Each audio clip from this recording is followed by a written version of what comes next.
मित्रों, वैसे तो प्रेजेंटेशन में काफ़ी कुछ होगा ही, लेकिन थोड़ा जैसे भूमिका में कुलर जी ने बताया है कि अभी तक ये क्षतिपूर्ति केवल किसानों के लिए बनाया गया था कि उनका जो किसी भी नेचुरल कैलेमिटी के कारण से जो नुकसान होता है फसल का नुकसान उसमें रजिस्टर करते थे।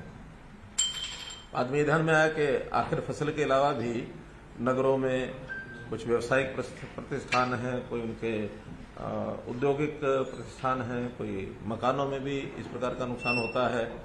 तो ऐसे सब लॉस भी मूवेबल इमूवेबल सब प्रकार की जो प्रॉपर्टी है उसका लॉस भी इसमें अगर एंटर होगा तो उसका फिर असेसमेंट के भी तौर तरीके हैं। कुछ हमने जो ये होती है इंश्योरेंस की सर्वियर्स उनके माध्यम से कराएंगे और कुछ असेसमेंट डीसी की कमेटीज जो हैं वो करेंगी। तो दोनों असेसमेंट के आधार के ऊपर उनको मुआवजे की कुछ राशि, उसका एक परसेंटेज वो हम कुछ तो डिक्लेयर पहले से है, कुछ आज डिक्लेयर करेंगे, उसमें से वो राहत उनको दी जाएगी। और अब बाद में आज ही जो एक विचार हमारा बना है कि जो नू में जो लॉस हुआ है, नुकसान हुआ है, प्रॉपर्टी का भी वहाँ जान माल सब नुकसान हुआ है, तो जान के नाते से अलग घोषणा करेंगे, लेकिन उनका जो माली नुकसान है, गाड़ियाँ फूकी हैं, कुछ और एसेट्स जो दुकानें हैं, तो उसका भी इसी पोर्टल में एक प्रकार से जानकारी लेंगे और उसी आधार पर उसकी भी स्कीम बना करके उनको सबको दिया जाएगा, ताकि जो नुकसान जिसका होता है वो क्लेम करता है तो फिर कोई चीज़ बचती नहीं है। अन्यथा बहुत लोग बाद में शिकायत करते हैं कि फला का तो जो है असेसमेंट हो गया, मेरा रह गया। इसलिए हमने ओपनली सबको कहा कि आपका जो लॉस हुआ है आप अपना दर्ज करें और बाद में फिर उसकी असेसमेंट का काम डिप्टी कमिश्नर और जो बाकी एजेंसीज हैं उसके माध्यम से कराया जाएगा, ताकि जल्दी से जल्दी हम इसका असेसमेंट करके लोगों को राहत पहुंचा सकें। इसलिए ये पोर्टल जो है इसका एक्सटेंशन किया गया। पोर्टल तो पहले से बना ही हुआ है क्षतिपूर्ति, लेकिन उसको एक्सटेंडेड वे में उसका जो ऑपरेशनल जो उसका दायरा है वो बढ़ाया है। तो ये इसके बाद मैं समझता हूँ कि एक बार प्रेजेंटेशन देखेंगे तो कोई प्रश्न होगा तो उसमें करेंगे। धन्यवाद सर। प्रेजेंटेशन या पोर्टल भी दिखा रहे, तो ये तो पुराना स्वरूप है, आपको याद है। पहला ये लैंडिंग पेज है उसका पोर्टल का, इसमें जब व्यक्ति अपनी पीपीपी आईडी भर देगा तो तत्क्षण उस परिवार के जो सदस्य हैं उन सबके नाम आ जाते हैं और फिर जिसके भी फोन नंबर से वो ओटीपी मंगवाना चाहें वो ओटीपी भर के उसके बाद ये जो मुख्यमंत्री जी ने कहा नया स्वरूप है या एक्सपेंडेड वर्जन है क्षतिपूर्ति का, वो अभी इसके बाद आपके सामने आ जाएगा। तो कारण चुनना है कि आपका नुकसान क्यों हुआ, आग से, बाढ़ से, ओलावृष्टि, सूखा, शीतलहर, भूकंप, भूस्खलन, सामूहिक हिंसा, जैसे मुख्यमंत्री जी ने अभी एक पर्टिकुलर रेफरेंस दिया। तो कोई भी कारण चुन ले, मान लीजिए बाढ़ ही चुन लिया, तो क्षति का प्रकार बताएं कि आप पशु या पक्षी की मृत्यु या आवास की हानि या फसल खराब है या व्यावसायिक हानि।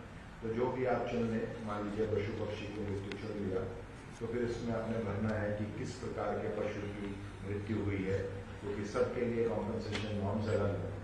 और फिर ये भरना है कि कितने हुए हैं। बस आगे दिखा दें जी, कुछ भी एक चुन के बस समाप्त करते हैं इसको। ये किस डेट को हानि हुई, फोटो अगर है तो फोटो अपलोड करेगा और ये कहेगा कि मैं सत्यापित करता हूँ कि मेरे द्वारा भरी गई जानकारी सही है। वो एक पटो दिखाने वाला नीचे, इसको आप अगर ध्यान से देखें, हाँ फोटो है तो अपलोड करें, आवश्यक नहीं।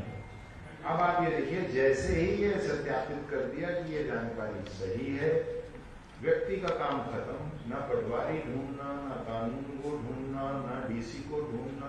जैसे सीएम साहब ने कहा जो असेसमेंट कमेटियां बनी, एनिमल हस्बेंड्री कौन, वो सब कंप्यूटर अपने आप पोर्टल पे जाएगा, सबके पासवर्ड है, वो क्लेम को उनको मैसेज आएगा, एक क्लेम आ गया, तो उसको देख के वेरीफाई करना, भरना। और फिर जैसे सर ने कहा जो कुछ नए आंकड़े भी, जैसे अभी व्यावसायिक हानि का आपको भी नहीं मालूम है, तो वो भी मुख्यमंत्री जी नए सिरे से वो हरियाणा सरकार के राज्य के पैसे से जो स्टेट डिजास्टर रिलीफ फंड के नॉर्म्स हैं वो सिर्फ रूरल एरियाज के ऊपर और एक कैप है, लेकिन उसको बढ़ा के अर्बन एरियाज पर भी लागू करेंगे, स्टेट के बजट से करेंगे, वो मुख्यमंत्री जी बताएंगे। धन्यवाद।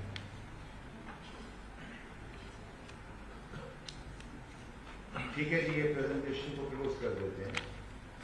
और मित्रों, जैसा ये क्षतिपूर्ति का विषय है, पहला जैसे मैंने बताया किसानों वाले से हम शुरू करते हैं। तो जो हमने पोर्टल जिस दिन शुरू किया था उस दिन, क्योंकि उस दिन से ही वो भरने लग गए थे, तो 1 महीने का समय उस समय दिया गया था। तो वो 18 अगस्त तक अपनी जो भी क्लेम है किसान की जो फसल खराब हुई बाढ़ के कारण से, वो उसमें भर पाएंगे और उसके बाद फिर उसका असेसमेंट करके उनको पैसा दिया जाएगा। जो बाकी सब है, वैसे तो 3 दिन से 4 दिन से इसकी जानकारी हमने लोगों को दे दी थी, तो बहुत से क्लेम इसमें बिना लॉन्च किए भी भरे जा चुके हैं, लेकिन आज इसको विधिवत लॉन्च कर रहे हैं और इसमें कोई समय नहीं रखना है। तो जो वो वाला है सर, फसल वाला, वो तो आपने 18 अगस्त के लिए बोला। हाँ, तो वही समय रहने देते हैं। हाँ ठीक है। तो 18 में भी आज अभी समय पर्याप्त है और मैं समझता हूं कि जो इस समय तक घटनाक्रम है उसके लॉस की जानकारी सबको अपनी है ही, और वो इसमें 18 अगस्त ही इसके लिए रखते हैं, ताकि आज 2 तारीख है तो 16 दिन का समय और मिल जाएगा। फिर इसके बाद उनका सबका आकलन करके उनको दे दिया जाएगा। इसके बाद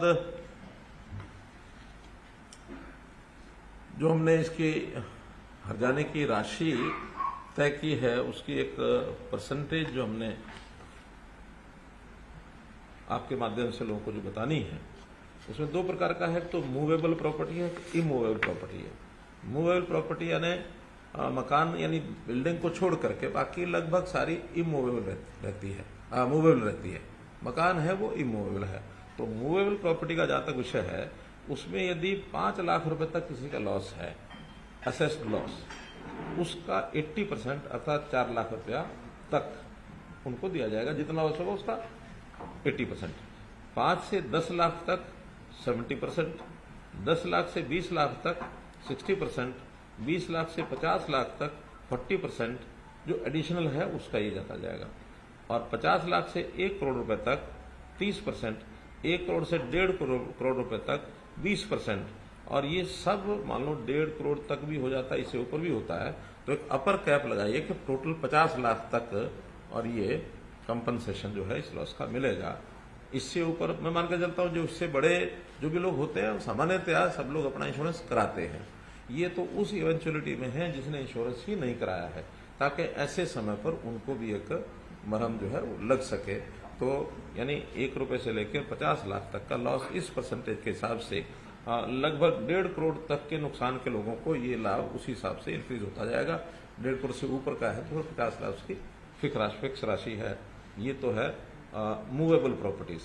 इसके अंदर कोई मानो व्हीकल है, उसका स्टॉक है, उसकी मशीनरी है, प्लांट है, तो ये सारे इस प्रकार के विषय हैं इसमें कवर होंगे। और जो बिल्डिंग्स हैं अर्थात जो इमूवेबल प्रॉपर्टी है, उसमें पहले से हमारी योजना चल रही है, और उसी के अंतर्गत अगर 1 लाख तक का है तो वो कंप्लीट 100% देंगे, 1 से 2 लाख 75%, 2 से 3 लाख 60%, 3 से 5 लाख 50%, 5 से 7 लाख 40%, और 7 से 25 लाख तक 30%, और इसको भी कैप किया है 25 लाख पर, कि मैक्सिमम किसी बिल्डिंग का अगर कोई लॉस होता है, मानो उसमें क्रैक आया है, उसमें कोई फर्श टूट गया, उसमें दीवार गिर गई, उसमें टोटल भी गिर गई, तो भी मैक्सिमम 25 लाख रुपए तक का उसका लॉस ये हमने इसमें कवर किया है।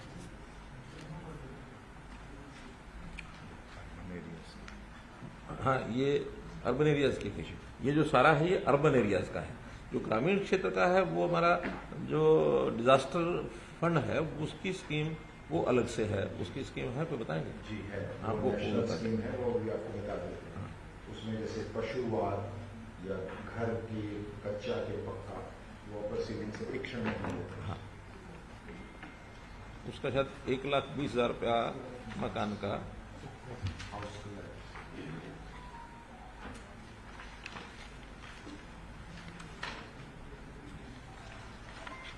लेकिन उसमें भी जो है मुझे लगता है थोड़ा राशि कम है, और हम उसको रिवाइज करेंगे, रिवाइज करके आपको बताएंगे। ग्रामीण क्षेत्र वाला जो है उसकी राशि आपको बताएंगे जो पहले से तय है। जी।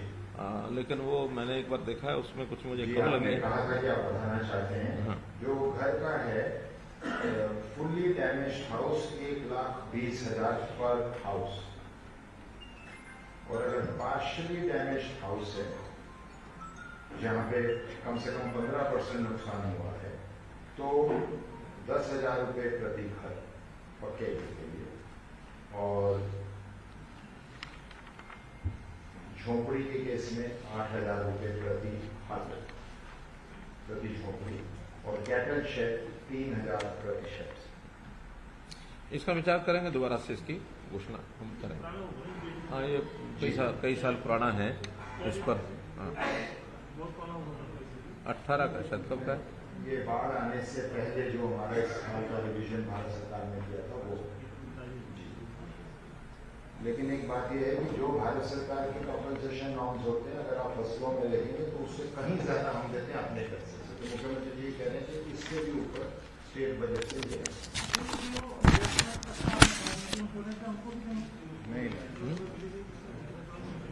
नहीं, सर ने स्पष्ट किया कि इंश्योरेंस के बाहर उससे बाहर, जिसका इंश्योरेंस किन्हीं कारणों से नहीं कराया गया। इसी प्रकार जैसे अब थोड़ा कंपनसेशन के विषय हैं एक दो, जो पहले कुछ दिन पहले विचार आया था, लेकिन वो घोषणा नहीं कर पाया था मैं। जो कावड़िये जो हैं, जिनका भी शिवरात्रि शायद 18 या 20 तारीख को थी जुलाई में जी, उससे पहले कुछ कावड़ियाज की डेथ हुई है एक्सीडेंट में, जो भी कुछ कारण रहे।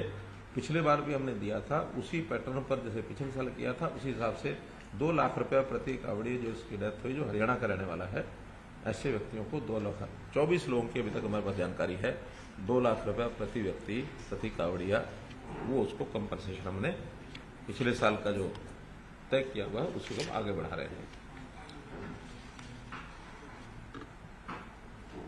इसी प्रकार से एक कंसेशन और मैं आज घोषणा कर रहा हूं, वो है हमारा जो HSVP हरियाणा शहरी विकास प्राधिकरण, इसमें पिछले दिनों में बिजली के बिलों का एक विषय आया था, बिजली का पानी का, तो 5% प्रति वर्ष के हिसाब से उन्हें पिछले 5 साल का 25% बढ़ा के बिल दे दिए थे। विचार करने के बाद हमें आया कि ये गलती वास्तव में डिपार्टमेंट की है। उस समय 5% बढ़ाने का एक सर्कुलर निकाला, लेकिन उसकी डिमांड नोट कभी भेजा नहीं गया। हमने सारे रिकॉर्ड देख लिए हैं, वो फाइल में केवल बढ़ा करके छोड़ दिया, और अब आकर 5 साल का इकट्ठा डिमांड नोट भेजा। बहुत लोगों ने कहा कि आखिर एक साथ ऐसे 25% का रेट बढ़ाना उचित नहीं है, तो बहुत सुझाव आए अलग अलग, लेकिन अंततोगत तो हमने फैसला किया कि ये 5% की बढ़ोतरी जो 2018 में की थी, 18 से 23 तक, अब तक सारी फ्री कर देंगे हम। केवल अब से वो 5% आगे लागू होगी। पिछला 25% जो है उस बिल का वो सारा जो है वेव ऑफ कर दिया है। लगभग 42 करोड़ रुपए का इसमें HSV के ऊपर एक अलग से प्रावधान किया गया है उसमें। ये सब तो जो हमने कंपनसेशन के नाते से जो घोषणा की है वो है। अब विषय सीधा सीधा आप भी आखिर जरूर कहेंगे, वो है नूह का ये जो दुर्भाग्यपूर्ण घटना हुई है। इस घटना के संबंध में सब जानकारियां दे दी गई हैं। आज हमारे DGP साहब ने भी प्रेस कॉन्फ्रेंस की है गुड़गांव में, सब समाचार आपको आए हैं। उसमें मैं इतना ही कहूंगा कि इसके बाद शांति बनी रहे और किसी प्रकार की जो चीज है वो अनदेखी न जाए, तो हमने उसके सारे जो इंतजाम किए हैं अभी तक, जैसा मैंने बताया कि 20 कंपनीज पैरामिलिट्री की हमने बुलाई हैं, जिसमें से 14 कंपनीज नूह जिले में, 3 कंपनीज पलवल में, 2 गुरुग्राम में और 1 फरीदाबाद में। 4 कंपनीज की डिमांड आज हमने और की है बाहर के स्थानों के लिए, ताकि एक सावधानी के लिए क्योंकि कोई घटनाएं छोटे किसी न किसी स्थान पर जो होती रही हैं, तो वहाँ सबको ध्यान रखा जाए और कोई ऐसी अनलॉफुल एक्टिविटी कोई ना कर सके और ये आगे कोई वातावरण में शांति बनी रहे। आज दिन भर में भी कई जगह की गैदरिंग, कई तरह के ज्ञापन ये सब दिए गए हैं, लेकिन सभी जगह पर शांतिपूर्वक सारा विषय लगभग सबके ज्ञापन जो है वो हो चुके हैं। किसी ने DC ऑफिस जाके दिया होगा, कहीं किसी ने गैदरिंग की होगी, ये सारे विषय जो है वो समाप्त हो गए हैं। 6 लोगों की, जैसे मैंने बताया आज सुबह भी, कि उनकी डेथ रिपोर्टेड है। 2 उसमें पुलिस के लोग हैं, 4 उसमें सिविलियंस हैं। अभी तक 116 लोगों को अरेस्ट किया गया है और 90 इसके अतिरिक्त और डिटेन किए गए हैं। पूछताछ करने के बाद उनके खिलाफ भी कार्रवाई जो बनेगी वो सब की जाएगी। और इसके बाद ये सारा जो विषय आया है, इसके पीछे किसका हाथ है, कैसे शुरू हुआ, इन सब बातों के ऊपर भी प्रोसेस चल रही है। उस सारी प्रोसेस में कोई भी दोषी है उसको बख्शा नहीं जाएगा। ये सारी योजना हमारी इसमें बनी है। आगे के लिए कुछ चीजें हमने जो और तय की हैं, उसमें एक ये तय किया है कि एक IRB की बटालियन नूह जिले में ही स्थापित की जाएगी। जो अभी 2 बटालियन भौंडसी में है, उसमें से एक बटालियन नूह जिले में जगह हमने देख ली है, लेकिन वो जगह बनने में थोड़ा समय लगेगा। उससे पहले किसी टेम्परेरी भवन में एक बटालियन में कितने लोग होंगे, 1000 लोग लगभग। तो 1000 लोगों की व्यवस्था वहां उसी जिले में कहीं ना कहीं, ताकि आवश्यकता पड़ने पर कभी भी उसका मानो उपयोग करना हो तो उपयोग किया जा सके। हमने एक पुलिस में एनफोर्समेंट ब्यूरो अलग से बनाया है। उसके लिए 5-6 विभागों में, खास करके जिनमें टैक्सेशन की चोरी होती है, जहां कहीं थोड़ा इस प्रकार के विषय जो लोगों के नाते भी, सरकार के नाते भी अनपॉपुलर कहें, या जो एक किसी न किसी नुकसान को पैदा कर सकते हैं, इन चीजों को चेक करने के लिए पुलिस का एक लॉ एंड ऑर्डर के लिए अलग से सारा होगा, इन्वेस्टिगेशन के लिए होगा। लेकिन एक इस प्रकार के, जैसे माइनिंग है, जैसे एक्साइज टैक्सेशन है, जैसे पावर है, जैसे इरिगेशन है, तो इस प्रकार से 5-6 डिपार्टमेंट पहले विचार किए थे। लेकिन नूह जिले में जो ये काऊ प्रोटेक्शन एक बड़ा विषय है, वहां स्मगलिंग होती है, वहां गौ हत्या भी होती है। तो हम उस जिले में एनफोर्समेंट जो हमारा ब्यूरो है, उसको काऊ ये जो सिक्योरिटी का जो काम है, ये भी उनके माध्यम से कराएंगे। और 100 जवान अलग से उस व्यवस्था के लिए वहां रखे जाएंगे, ताकि ये समस्या भी आगे ना आए। और मैं तो खास करके ऐसे मुस्लिम भाई, जो बहुत लोग मुसलमान भी हैं, जो यानी गोरक्षा के हित में भी बोलते हैं, काम करते हैं, उनका कोई उसमें विरोध नहीं है, बल्कि सहयोग भी करते हैं। राष्ट्रीय मुस्लिम मंच खुल करके उसमें इस मूवमेंट में साथ देता है। तो मैं तो ऐसे मुस्लिम नौजवानों को भी प्रोत्साहन के नाते से अलग से योजना बना करके भी उनको प्रोत्साहन देंगे कि मुस्लिम लोग भी अगर गोरक्षा में आगे आते हैं, ताकि वहां किसी प्रकार का आपसी भाईचारा ये न बिगड़े, हमेशा हमेशा के लिए इन चीजों को हम ठीक कर सकें। तो इसका भी एक अलग से हम योजना बनाएंगे।